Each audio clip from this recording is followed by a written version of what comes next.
Guys, eto malupit.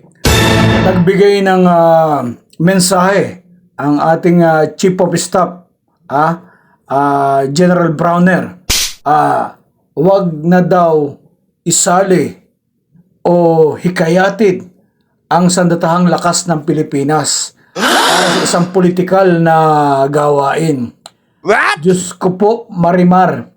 Napakinggan ko kung paano siya sumagot sa interview sa kanya na kung sakasakali daw makikialam ang hukbong sandatahan ng Pilipinas, ang AFP, ay hindi daw po makakabuti sa bansa.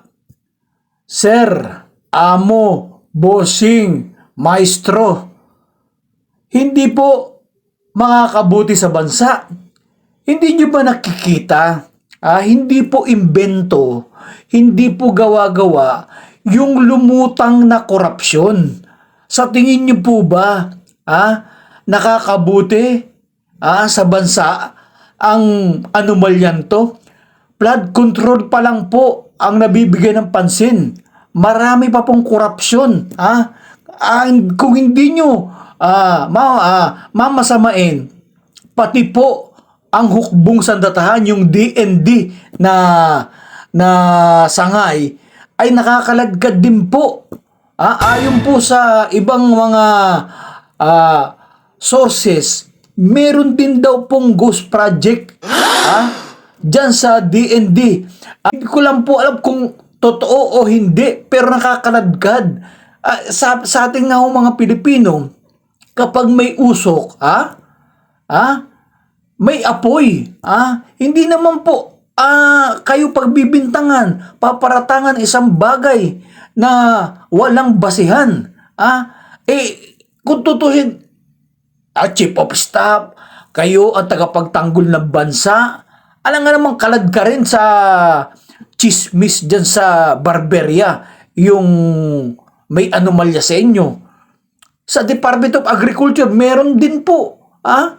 Ang dami po na anomalya at napakapangit po ng imahe ng Pilipinas. Hindi nyo ba nakita yung nangyari dun sa isang broadcaster?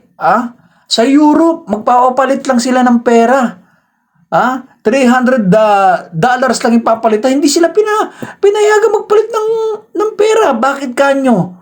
Ay, hindi kami papayag na madamay. Baka yung pera nyo galing sa money laundering.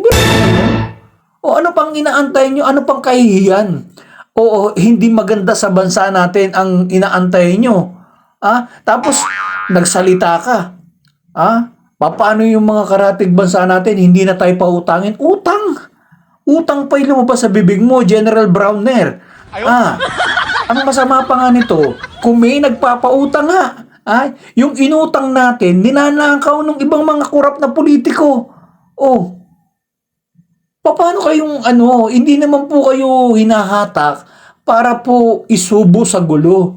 Wala na pong ibang nakikitang paraan ang mga Pilipino na magtatanggol sa amin kaysa humantang to sa gulo. Naintindihan niyo po ba yun? Bayan, mahalin natin ang Pilipino, mahalin natin ang Republika ng Pilipinas. Po ako nagtataka kasi bakit po yung ibang mga kababayan natin nananawagan sa Armed Forces of the Philippines na makialam? Kung ang Armed Forces po ay makikialam, katulad ng experience natin sa EDSA 1 at EDSA 2, EDSA 1, EDSA 2, tatlong bagay lang po yun either coup d'etat or withdrawal of support from the President. Yung nakita po natin nung nag-withdraw si General Angie Reyes, yung Chief of Staff noon. The time ni dating Pangulong Erap Estrada. Dating Pangulong Erap Estrada. At pangatlo, yung military coup. Okay. Alam niyo po, pagka nangyari itong mga any of these three, ay hindi po maganda para sa ating bayan. Dahil maapektuhan yung ating ekonomiya at yung ating international standing. Wala na pong utang sa atin or i-freeze po yung assets at yung pong standing natin katulad sa ASEAN ay ang Cambodia, Laos, Myanmar, lahat po ng ibang mga ASEAN countries. Vietnam, naunahan na tayo. Tayo. So, kailangan po talaga ay huwag na tayong manawagan sa Armed Forces of the Philippines na makialam po dito sa ating political and ito pong democratic processes natin.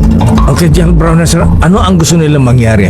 Military junta, military takeover o constitutional succession na kung mapatalsik ang Pangulong Marcos, ang Vice Presidenta ipapalit? Ano po yung mga alternative na iminumungkahin itong grupo ni na General Pokis? Well, during that meeting po, wala naman po silang sinabi. Inaantay nga po namin kung ano yung gusto talaga nilang gawin namin, pero hindi nila binanggit. Pero kitang-kita naman po sa mga pag nagrarally sila, yung mga panawagan nila, etc. At yung mga posters nila na nagsasabi na General Browner, makialam ka na, o kaya Sumama ka na. O, makinig ka sa taong bayan. So, yun po yung mga kaya po nananawagan ako sa ating mga kababayan. Huwag na pong idamay ang armed forces. Please shield the armed forces from the political environment. Meow meow.